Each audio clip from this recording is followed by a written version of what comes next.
एक तो पुरुषार्थ शब्द का अर्थ है ना, पुरुषार्थ सिद्धि उपाय के आधार पर जो दिया पुरुष अर्थ। फिर एक आप बतला सकते हैं कि पुरुषार्थ तो जीव के वीर्य गुण की पर्याय है, ठीक है। एक आप बात कर सकते हैं कि ये वीर्य गुण की पर्याय है और अनंत वीर्य के धनी अरहंत सिद्ध परमात्मा भी पर का कुछ नहीं करते, अपनी पर्यायों का कुछ भी नहीं करते, फिर भी पुरुषार्थी है या नहीं? ये पुरुषार्थी तो है। इसका मतलब पर में कुछ नहीं करने पर भी जब सिद्ध परमात्मा पुरुषार्थी हो सकते हैं तो फिर पर में करने धरने का नाम पुरुषार्थ है, ये तो बात बैठती नहीं है। इसका मतलब पर में करने धरने के बिना भी पुरुषार्थ हो सकता है। वे सिद्ध परमात्मा सहज ज्ञाता दृष्टा रह करके जब पुरुषार्थी हो सकते हैं, इसका मतलब ज्ञाता दृष्टापन ही सच्चा पुरुषार्थ है। एक पुरुषार्थ का अर्थ हो गया था पुरुष अर्थ पुरुषेते, है ना, एक ये सिद्ध भगवान वाली बात हो गई। ठीक इसी तरह से एक बात और कह सकते हैं कि अचेतन का कार्य कौन करता है, अजीव पदार्थों का कार्य कौन करता है। यदि अजीव पदार्थों में कार्य अपनी शक्ति से अपने आप हो रहा है तो फिर जीव में क्यों नहीं हो सकता है ना। इस तरह से छोटी छोटी सी बातें हैं। हाँ, क्रमबद्ध पर्याय की सच्ची स्वीकृति ही पुरुषार्थ है। दृष्टि के स्वभाव सन्मुख होने में ही सच्चा पुरुषार्थ है। हमें पर में करना धरना पुरुषार्थ दिखाई देता है, लेकिन पर के कर्तृत्व का वजन उतरकर जब दृष्टि अपने स्वभाव की ओर ढले, वही सच्चा पुरुषार्थ है, वही वास्तविक पुरुषार्थ है। इस तरह से कई प्रकार से यहाँ पुरुषार्थ संबंधी बात कही। एक और पॉइंट अच्छा आया कि रही बात पर कर्तृत्व की, यदि ऐसा पर कर्तृत्व संबंधी पुरुषार्थ उड़ता है तो उड़ने दो, क्या वो पुरुषार्थ तो उड़ना ही चाहिए, वो तो पुरुषार्थ था भी नहीं। तो ये कुछ बिंदु और छोटे छोटे से वाक्यों के आधार पर आप उसका विस्तार कर सकते हैं। परीक्षा में भी अनिवार्य रूप से पूछा जाएगा ये प्रश्न, और जीवन की परीक्षा में भी अनेक बार पूछा जाएगा। देखिए पेज नंबर 57। हाँ बोलो भैया, क्या लेने जाना है उसको? अच्छा,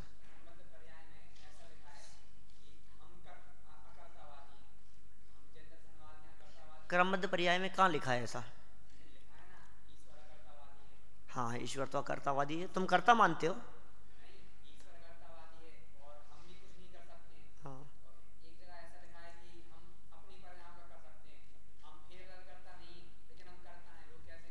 सहज करता है।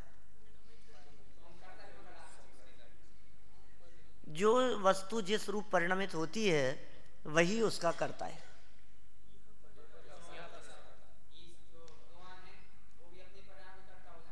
हाँ, अपनी मतलब तुम्हारी नहीं। हाँ, वो अपनी, सही है। हाँ हाँ हाँ, शंका क्या थी, समझ में नहीं आई। सब बात खुद ही समझाता रहा। अच्छा, कंफर्म कर रहे थे तुम? अब कंफर्म हो गया, ठीक है। ये जैन दर्शन का बिल्कुल आधारभूत सिद्धांत है अपना कि अकर्तावाद। एक परमाणु दूसरे परमाणु का करता नहीं है, कोई किसी का करता नहीं है, सब अपने अपने करता है।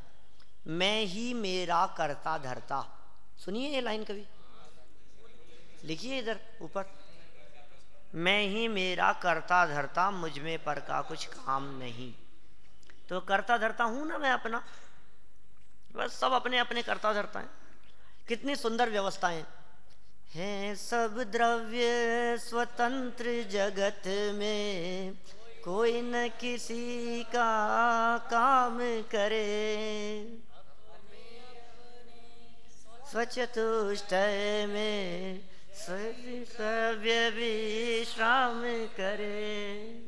बोलो, अपनी अपनी सहज गुफा में रहते पर से मौन यहाँ, वीतरागी देव तुम्हारे जैसा जग में देव का। ये वीतरागता की चर्चा, ये अकर्तावाद की चर्चा, ये मूल चर्चा है। संपूर्ण जनागम की आधार भूमि है, ये आधार स्तंभ है, पिलर है ये अकर्तावाद। सबसे बड़ा सिद्धांत है अकर्तावाद, जैन दर्शन का। हम जैन होकर के हमें अकर्तावाद समझ में नहीं आ रहा।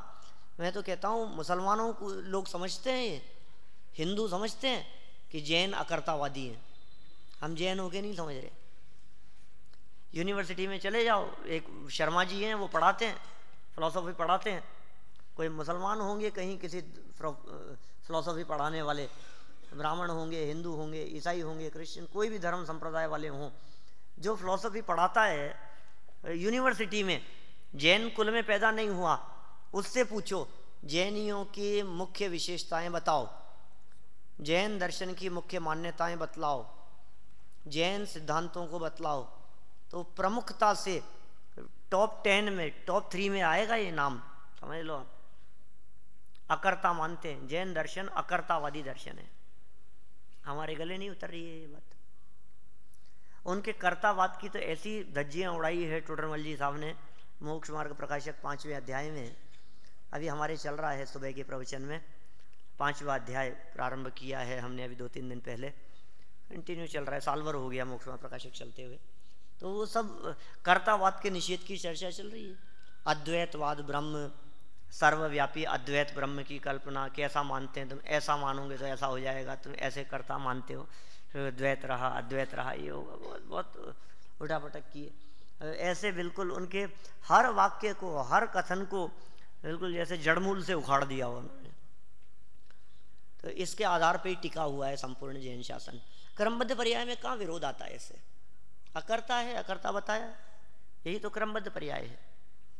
हम पर के करता नहीं, अपने मतलब किसके? शरीर के नहीं,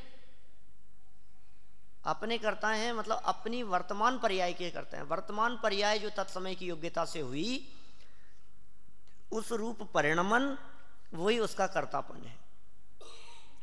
तुमने तत्वज्ञान पाठमाला भाग 1 नहीं पढ़ी? फर्स्ट ईयर में ही तो है शायद, कौन सी वरिष्ठ में है? मैंने फर्स्ट ईयर में कम से कम 10-12 साल पढ़ाई यहाँ अपने महाविद्यालय में, फर्स्ट ईयर में तत्वज्ञान पाठमाला भाग 2 है। किसने? ये पढ़ा है। मैं तो 1997-98 से करीब 10-11 साल मैंने वो तत्वज्ञान भाग 2 पढ़ाई यहाँ। नए चक्र क्रमबद्ध भी लेता था उस समय भी। देखो चलो, तो उसमें ये बहुत चर्चा आई है इस प्रकार की, मतलब अभिन्न षटकारक, भिन्न षटकारक, है ना, स्वयंभू की चर्चा उसके अंदर आई है। तो बहुत इस तरह की बातें कही भाई साहब, ये तो वही परिणमन कर रहा है। अभिन्न षटकारकों की दृष्टि से देखो, जो वस्तु जिस रूप परिणमित हुई वही तो उसका कर्ता है। माने घड़े का कर्ता कौन है? कुम्हार को घड़े का कर्ता कहना निमित्त की मुख्यता से कथन है, उपचार से कथन है, व्यवहार का कथन है। घड़े का कर्ता कौन? कि जो मिट्टी स्वयं घट रूप परिणमित हो, वो मिट्टी ही उस घड़े का करता है। तो हम किसके करता है? कि क्रोध रूप परिणमित होते समय क्रोध के करता है। हमने कल क्रोध किया था, हम उसके कर्ता अभी नहीं है। कल केवल ज्ञान होगा, हम उसके कर्ता अभी नहीं है। जो पर्याय वर्तमान में है, हो रही है, उस वर्तमान परिणमती हुई पर्याय के कर्ता हम वर्तमान में हैं। ऐसा है। देखिए आप थोड़ा सा बढ़ते हैं आगे, ठीक है? समझ में आ रही है बात? आ गई ना समझ में? हाँ। 57 सर्वज्ञ को धर्म का मूल कहा गया है। गाथा के ऊपर वाली पंक्तियां है ना। सर्वज्ञ को धर्म का मूल कहा गया है। जो व्यक्ति सर्वज्ञ भगवान को द्रव्य रूप से, गुण रूप से और पर्याय रूप से जानता है, वह अपने आत्मा को भी जानता है। आचार्य कुंद अत्यंत स्पष्ट शब्दों में लिखते हैं। मूल गाथा बोलिए। गुणत पजयते सो जान दिया पाणम ओ कलुजातिका। बोलो बोलो।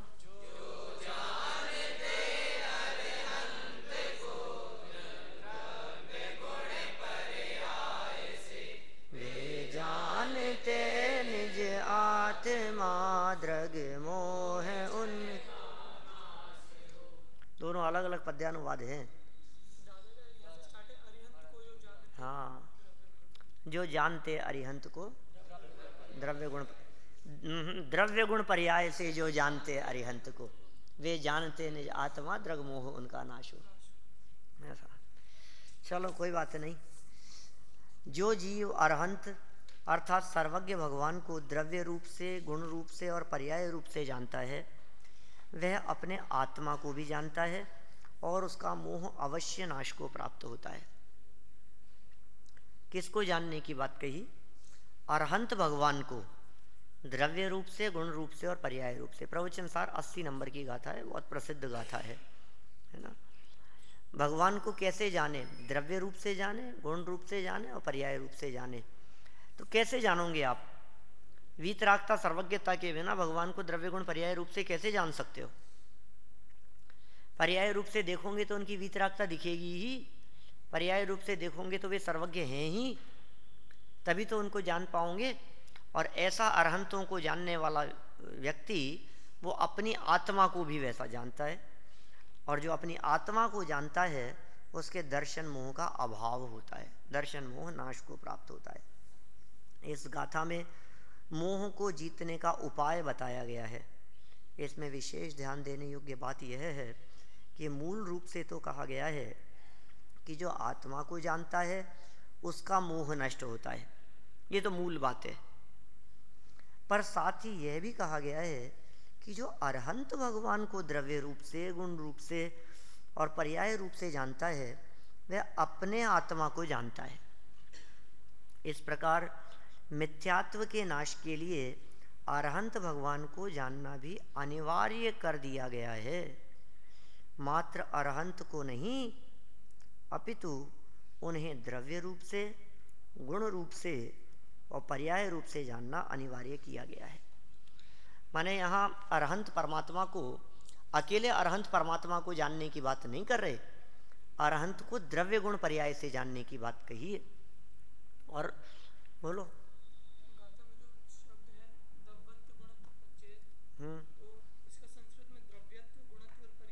हाँ, तो द्रव्य रूप से, गुण रूप से और पर्याय रूप से। द्रव्य पने, द्रव्यत्व, द्रव्य पने जानता है, गुण पने और पर्याय पने। द्रव्य और द्रव्यत्व में क्या अंतर आता है जानने में? द्रव्य उसका द्रव्य को नहीं, द्रव्य रूप से देखे उसको, ये फर्क है। द्रव्य तीनों हैं तो एक ही जगह पर, तीनों हैं भी एक साथ, तीनों को अलग अलग भी नहीं किया जा सकता है। परंतु द्रव्य पने देखते हैं तो अलग दिखेगा, गुण पने देखेंगे तो अलग रूप दिखाई देगा, और पर्याय पने देखेंगे तो अलग रूप दिखाई देगा, है ना। तो फिर द्रव्य की चर्चा, गुण की चर्चा, पर्याय की चर्चा, टीका में अमृतचंद्र आचार्य देव ने काफी खोला है उस विषय को कि द्रव्यत्व गुणत्व पज्जयते हैं, इनके क्या अर्थ हैं।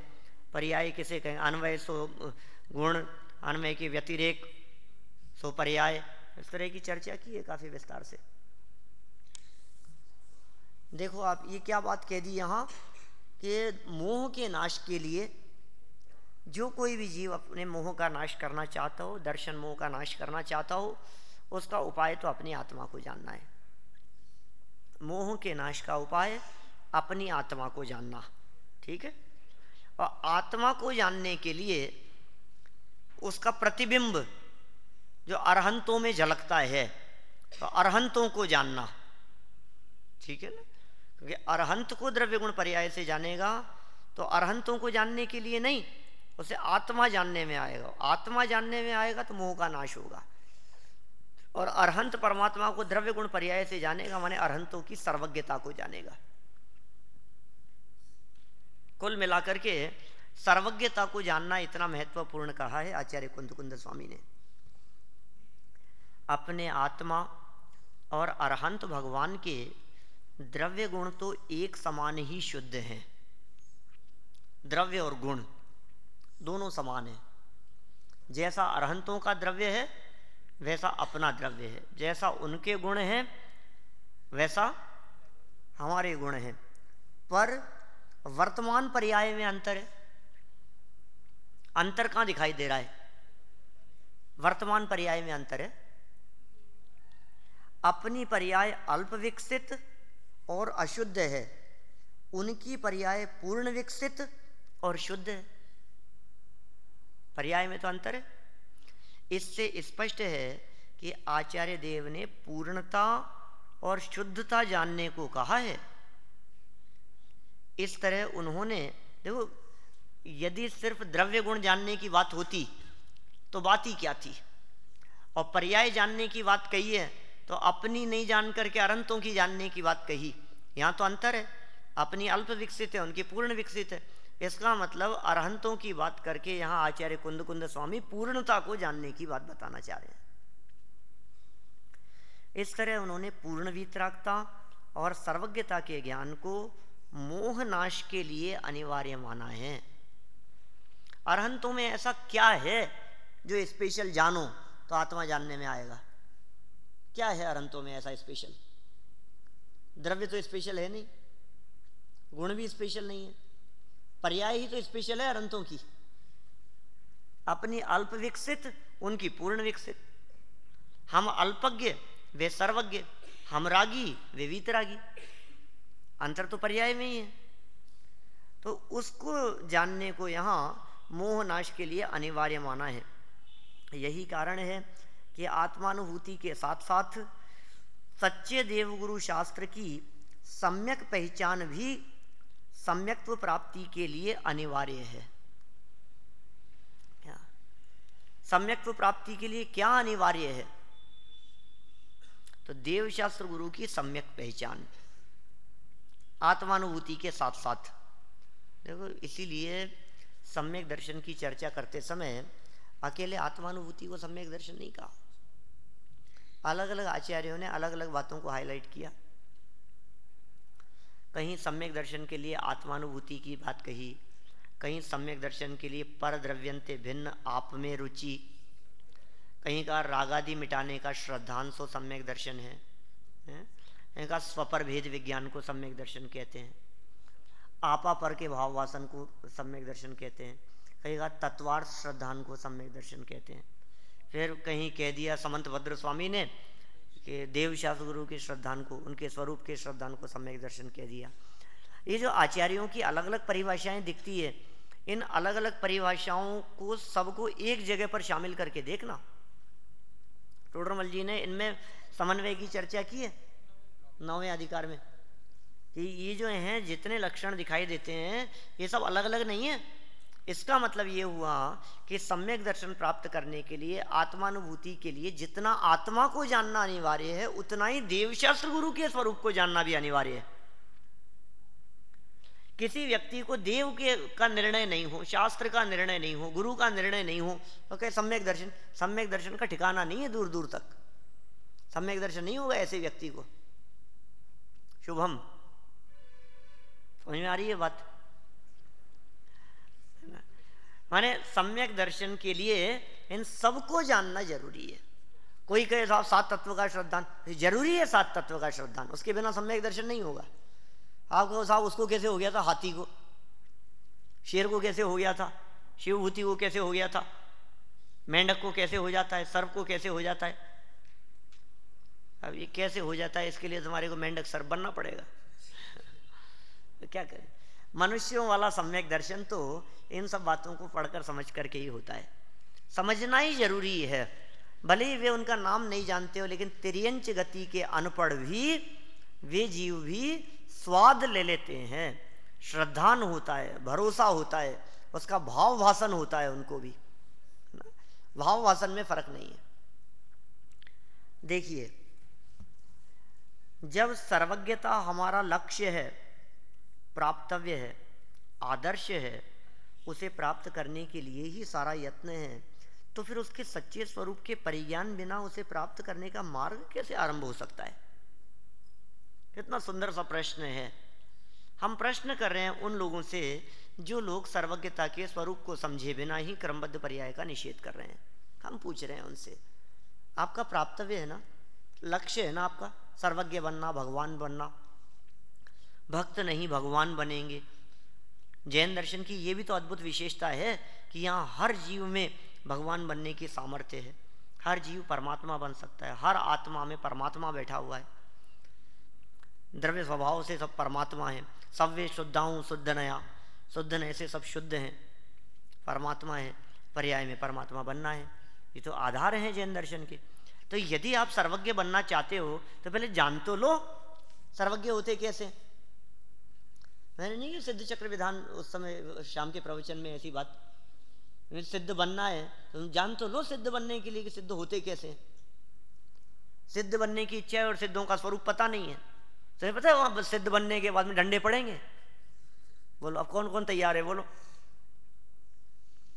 नहीं हो सकता है ऐसा, किसी का नाम सिद्ध रख दो क्या, और पुलिस ढूंढ रही हो सिद्ध को, ये कौन है, अब कोई सिद्ध बन करके फिरे तो पकड़ नहीं लेगी पुलिस, डंडे नहीं मारेगी उसके। तो ऐसे ही है, स्वरूप समझना पड़ेगा पहले। स्वरूप समझे बिना रुचि उत्पन्न नहीं होती। सर्वज्ञता का यथार्थ स्वरूप समझ करके ही सर्वज्ञ बनने का मार्ग प्रारंभ हो सकता है। यदि आप भी सर्वज्ञ बनना चाहते हैं, आप भी परमात्मा बनना चाहते हैं, तो पहले परमात्मा का स्वरूप समझिए। जैन दर्शन की मूल आधार सर्वज्ञता ही आज संकट में पड़ गई है। ये मूल आधार थी सर्वज्ञता। किसकी आधार थी? जैन दर्शन की। सारा का सारा जैन दर्शन सर्वज्ञता के ऊपर टिका हुआ है। मैं कहता हूं जनागम में से सर्वज्ञता को निकाल दो, अब जैन दर्शन में क्या बचेगा बोलो। करो, आप ट्राई करके देखो। कोई भी बात कहो आप जैन दर्शन की, जो बात जैन दर्शन की हो, अब फिर कहो कि नहीं सर्वज्ञ नहीं होते। किसने कही? तत्व 7 होते हैं, कहां से ले आए आप? द्रव्य 6 होते हैं। सिद्ध करो धर्मास्तिकाय को, अधर्मास्तिकाय सिद्ध करो, आकाश को लोकव्यापी सिद्ध करो। और धर्मास्तिकाय अधर्मास्तिकाय की जैसे ही काल को क्यों नहीं मान लेते हो? कालाणु अलग अलग क्यों कहते हो? मान लो ना, सब एक ही काल हो जाएगा पूरा सर्वव्यापी, क्या दिक्कत है उसमें? फिर आप कहते हो नहीं ये असंख्यात प्रदेशी है, ये ऐसा है, ये एक प्रदेशी है, पुद्गल संख्य असंख्याश्च पुद्गला नाम, संख्यात असंख्यात अनंत प्रदेशी है। तो ये जो तर्क आप दे रहे हो, इन सब के पीछे सर्वज्ञता ही तो है। स्वर्ग 16, नरक 7, 16 स्वर्ग के ऊपर 9 ग्रह, 9 अनुदिश, 5 अनुत्तर।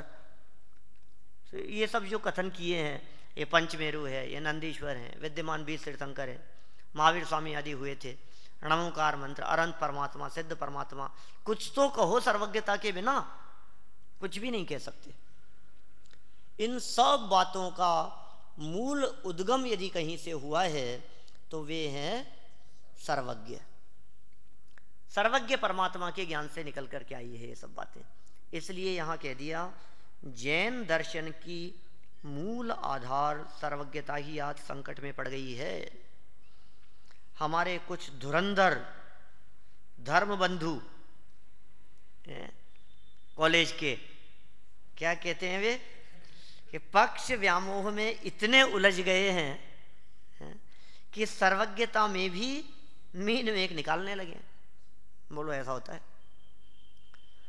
अब सर्वज्ञता ही नहीं समझ में आ रही है उनको, ख्याल में नहीं आती सर्वज्ञता की चर्चा ही।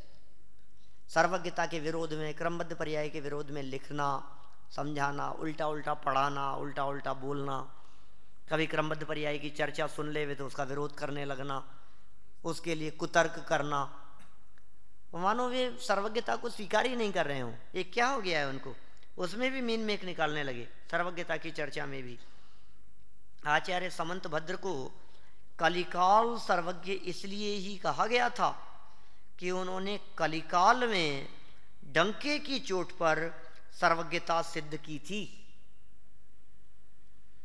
1-2 नंबर के प्रश्नों में कभी कभी पूछ लेते हैं, कलिकाल सर्वज्ञ किसे कहा गया, किसे कहा जाता है? आचार्य कुंद को, किसको? समंत भद्र को। क्यों कहा जाता है? क्योंकि उन्होंने इस कलिकाल में डंके की चोट पर सर्वज्ञता को सिद्ध किया। देवागम नभोयान चामरादेवी भूते माया विश्व दृश्यंते ना तस्कम सीनो महान। वही तत्व ज्ञान पाठमाला भाग 2 है ना। अंत में 16 कारिकाएं, यानी प्रारंभ में, अंत में, प्रारंभ में महावीर अष्टक है। अच्छा, ये तो मैंने 1 साल शिविर में चलाई थी 12-14 साल पहले। शाम शिविर के समय, शाम को अन्ना जी की क्लास के समय यहाँ हॉल में देवागम नभोयाने, ये उस समय सीडी नहीं बनती थी, कैसेट बनती थी उस ज़माने में, उस ज़माने की बात है। तो बहुत सुंदर है ये सब कारिकाएँ, तो बड़ा मज़ा आता है इसमें। सर्वज्ञता की सिद्धि की है, फिर सामा चौथे श्लोक में आकर के चौथे में 5वें में सामान्य सर्वज्ञ सिद्धि की, फिर विशेष सर्वज्ञ सिद्धि की। माने समंतभद्र आचार्य देव ने 2000 साल पहले इन बातों को डंके की चोट पर सिद्ध किया कि सर्वज्ञ परमात्मा हैं, होते हैं। ठीक है ना, यहाँ नहीं है कि कहीं नहीं है, अभी नहीं है कि कभी नहीं है। क्षेत्र और काल से सामान्य सर्वज्ञ सिद्धि। देखो वे कोई सर्वज्ञ नहीं थे। समंतभद्र सर्वज्ञ थे क्या? नहीं थे। तो उन्हें सर्वज्ञ क्यों कहते हो आप? कलिकाल सर्वज्ञ कहते हैं। वे कोई सर्वज्ञ नहीं थे, पर उन्होंने कलिकाल के जोर से संकटापन्न सर्वज्ञता को पुनर्स्थापित किया था, इसलिए वे कलिकाल सर्वज्ञ कहलाए। क्या कलिकाल सर्वज्ञ क्यों कहलाए वे? डंके की चोट पर इस कलिकाल में उन्होंने सर्वज्ञता की सिद्धि की, इसलिए। आज फिर कलिकाल जोर मार रहा है। आज युग को फिर एक समंतभद्र चाहिए जो डंके की चोट पर सर्वज्ञता को सिद्ध कर सके, पुनः स्थापित कर सके। निकलेंगे आप लोगों में से ऐसे समंतभद्र? क्यों? मोह का नाश कर आत्मश्रद्धान, ज्ञान और आत्मलीनता के इच्छुक जनों को अनंत पुरुषार्थ पूर्वक मरपच के भी आई कथम अपि मृत्वा, मरपच करके भी जैसे भी बन पड़े सर्वज्ञता का निर्णय अवश्य करना चाहिए। ये काम करना ही चाहिए। सर्वज्ञता के निर्णय में क्रमबद्ध पर्याय का निर्णय समाहित है। सर्वज्ञता और क्रमबद्ध पर्याय का निर्णय ज्ञायक स्वभाव के सन्मुख होकर ही होता है। ज्ञायक स्वभाव की सन्मुखता ही मुक्ति महल की प्रथम सीढ़ी है। उस पर आरोहण का अनंत पुरुषार्थ क्रमबद्ध पर्याय की श्रद्धा में समाहित है। माने कोई व्यक्ति मुक्ति के महल में कदम रखना चाहे तो उसका पहला कदम ये क्रमबद्ध पर्याय की श्रद्धा से शुरू होता है। माने क्रमबद्ध पर्याय की श्रद्धा पूर्वक ही आप उस सर्वज्ञता को समझ सकोगे, आप मोक्ष महल में कदम रख सकोगे। फर्स्ट स्टेप है ये। क्रमबद्ध पर्याय की श्रद्धा माने सर्वज्ञता की श्रद्धा। सर्वज्ञता की श्रद्धा मतलब आगम की श्रद्धा, आत्मा की श्रद्धा, भरोसा। अब हमने कहा कि साहब आत्मा अनंत गुण, अरे नहीं कहे क्या अनंत गुण, अनंत अनंत ऐसे ही कह दिए। गिनाओ तो सही, कोई 2-4 से ज्यादा नाम तो गिनाओ, कुछ नहीं होते अनंत अनंत। अब उसको क्या सम्यक दर्शन होगा बताओ? तो सबसे पहले शुरुआत तो यहां से करनी पड़ेगी कि विश्वास हो। बिना विश्वास के तो आप 2 कदम आगे नहीं चल सकते। कदम कदम पे कोई भी अनुयोग हो, जहां कोई बात खड़ी की, नहीं किसने देखे आलू में जीव, रात में जीव, पुराने जमाने की बातें हैं, वो जमाना अलग था। अब चरणानुयोग गायब हो गया, कर्णानुयोग गायब हो जाएगा। किसी ने देखा आज तक कभी कर्मों को? कर्म की बातें करते हो, कर्म बंध जाएंगे, बांध देंगे। मुझे तो कभी ऐसा नहीं लगता कि मुझे कोई बांध रहा है कि बंधा हुआ हूं। आपको लगता है ऐसा? तो अब कैसे सिद्ध करो आप उसको? वो कर्णानुयोग झूठा हो जाएगा। अभी रस्सी से बांधो तो समझ में आता है, वो कर्म से बंधे हो। और बंधे क्या हो, अभी भी बांध रहा है तुम्हारे को कर्म। मुझे कहाँ बांध रहा है, मैं तो बैठा हूं मजे से आकाश। ज्ञायक समझ में आ रही है बात? बोलो। ज्ञायक समझ में आ जाए तो बंधन बंद हो जाएगा। देखो क्या कहा यहां पर, कहां आ गए अपन? मरपच करके भी इसका निर्णय करने का प्रयास करना चाहिए। पेज नंबर 59 पर दूसरा पैराग्राफ, तीसरा पैराग्राफ देखो आप। ये इसकी श्रद्धा की चर्चा हो गई। इस प्रकार सर्वज्ञता और क्रमबद्ध पर्याय एक प्रकार से परस्परानुबद्ध हैं। एक का निर्णय माने सच्ची समझ दूसरे के निर्णय के साथ जुड़ा हुआ है। दोनों का ही निर्णय सर्वज्ञ स्वभावी निज आत्मा के सन्मुख होकर होता है। यदि कोई व्यक्ति परोन्मुखी वृत्ति द्वारा सर्वज्ञता का या क्रमबद्ध पर्याय का निर्णय करने का यत्न करे तो वह कभी सफल नहीं होगा। आप सर्वज्ञता का निर्णय शास्त्र के आधार से नहीं कर सकते। सर्वज्ञता का सच्चा निर्णय दुनिया को जान करके नहीं होगा। सर्वज्ञता का सच्चा निर्णय किसी को समझाने से, समझने से, किसी के तर्कों से, युक्तियों से, इससे नहीं होगा। सर्वज्ञता का सच्चा निर्णय वास्तव में अपने स्वभाव के सन्मुख जाने पर ही होता है। जैसे आत्म स्वभाव की श्रद्धा होती है वैसे सर्वज्ञता की श्रद्धा होती है, और जैसे सर्वज्ञता की श्रद्धा होती है वैसे आत्म स्वभाव की और क्रमबद्ध पर्याय की श्रद्धा भी होती है। इन दोनों की श्रद्धा आपस में एक दूसरे से जुड़ी हुई है। देखिए, सर्वज्ञता प्राप्त करने का प्रारंभिक उपाय सर्वज्ञता का स्वरूप समझना है। ठीक है ना?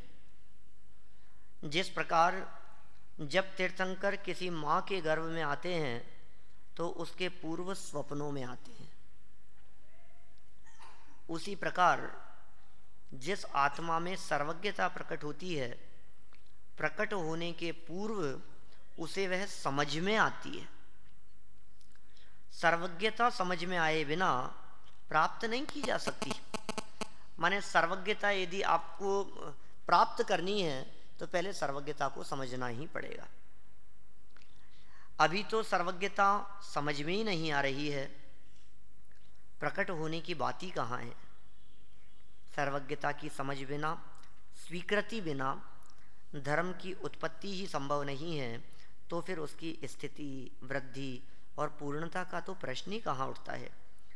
सर्वज्ञता की श्रद्धा बिना देवशास्त्र गुरु की सच्ची श्रद्धा भी संभव नहीं है, क्योंकि सच्चे देव का तो स्वरूप ही सर्वज्ञता और वीतरागता है। माने सर्वज्ञता की श्रद्धा के बिना देवशास्त्र गुरु की श्रद्धा भी नहीं होगी।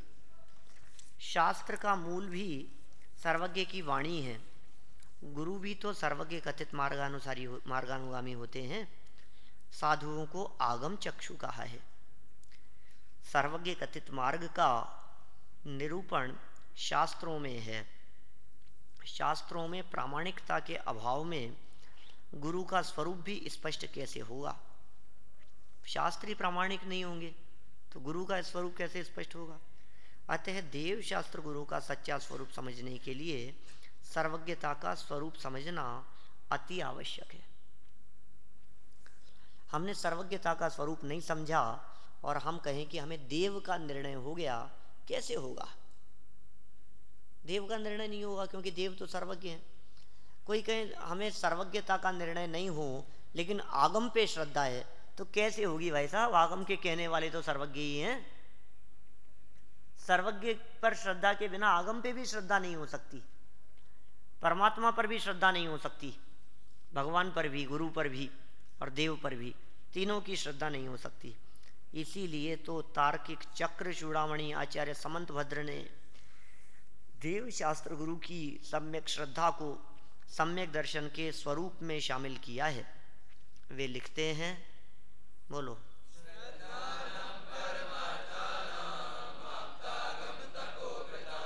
त्रिमूढ़ापूर्णमष्टांगम सम्यक दर्शनमस्मयम्। क्या कह दिया? श्रद्धानम परमार्थानाम। किस किस का? आप्त, आगम, तपोभृताम। और कैसे? त्रिमूढ़ापूर्णम अष्टांगम सम्यक दर्शनम अस्मयम्। क्या कह रहे हैं? 3 मूढ़ता और 8 मद रहित तथा 8 अंगों सहित सच्चे देव शास्त्र गुरु का श्रद्धान ही सम्यक दर्शन है। इसको और व्यवस्थित भाषा बनाए ना, इसके अनुवाद जो लिखा है इसको, तो ऐसा कहना चाहिए कि सच्चे देव शास्त्र गुरु का 3 मूढ़ता, 8 मद और 8 अंगों सहित श्रद्धान करना वो सम्यक दर्शन है। क्या है? हाँ, ये इन दोनों से रहित और अंगों से सहित, ऐसा ही है ना। तो ये श्रद्धान सम्यक दर्शन है। ये अभी इस वाक्य में क्या गड़बड़ी लग रही है? भाषा शैली की तरफ से बात करता हूँ। अनुवाद जस किसी का भी किया हुआ है, हो सकता है दादा का किया हुआ हो या हो सकता है कहीं से उतारा हो उन्होंने। देखो, 3 मूढ़ता और 8 मद रहित तथा 8 अंगों सहित सच्चे देव शास्त्र गुरु, ऐसा लग रहा है सच्चे देवशास्त्र गुरु का विशेषण बना रहे हैं इनको, नहीं समझ में। लेखन की जो कला है, लेखन संपादन की, धीरे धीरे जब आप लिखें तो इस तरह की बातें बहुत ख्याल में आनी चाहिए, और लिखते समय उन सब वाक्यों को उस रूप कई एंगल से देखा जाना चाहिए कि इसका अर्थ किस तरह से निकल रहा है, जो भी है होना क्या चाहिए। श्लोक में फर्क नहीं है, श्लोक बराबर है, और अर्थ के भाव में भी कोई फर्क नहीं है, लेकिन यदि इसको थोड़े से शब्दों को आगे पीछे कर दें अर्थ में, तो अर्थ और अधिक क्लियर हो जाता है कि देवशास्त्र गुरु का श्रद्धान हो, किंतु मूढ़ता और मद के बिना हो। देवशास्त्र गुरु का श्रद्धान हो और सम्यक्त्व के 8 अंगों सहित हो, ऐसा सच्चा श्रद्धान ही सच्चा सम्यक दर्शन कहलाएगा। कुछ लोगों का कहना है कि आप क्रमबद्ध पर्याय को सर्वज्ञ के साथ क्यों लपेटते हैं, उसे सीधी वस्तु स्वरूप से सिद्ध कीजिए ना।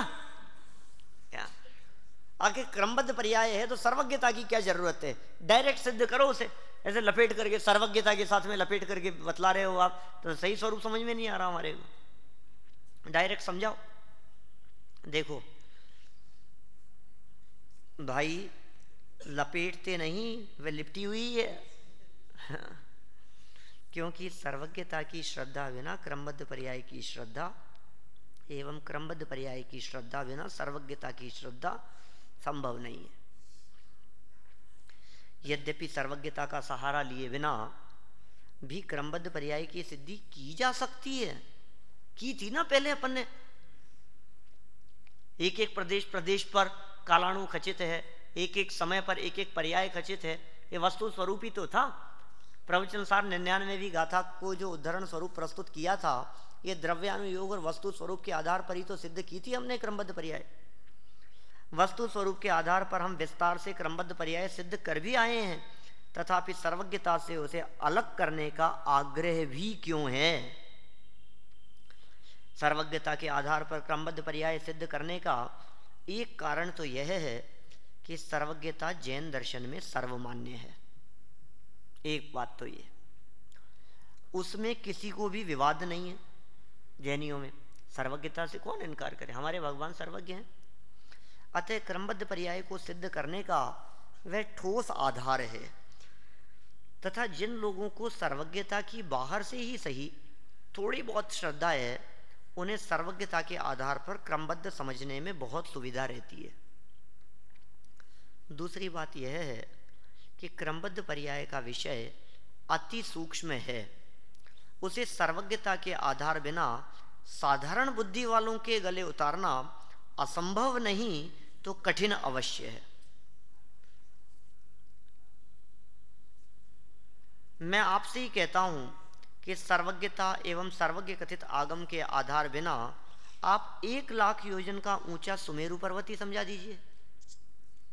समझाइए ना, 1 लाख योजन ऊंचा होता है, 1,40,000 योजन की हाइट है सुमेरु पर्वत की। बोलो कैसे समझाओगे उसको।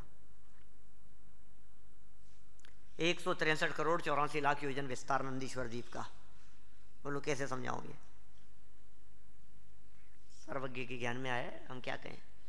आत्मा असंख्यात प्रदेशी है, समझाओ जरा। समझा रहे हैं ना, असंख्यात प्रदेशी है कि नहीं नहीं हमारे गले उतारो ये बात कि भैया सर्वज्ञ को मानोगे तो बात तो ऐसी है। आखिर आपको यही तो कहना होगा कि शास्त्रों में लिखा है, शास्त्र सर्वज्ञ कथित है। जब आप इतना स्थूल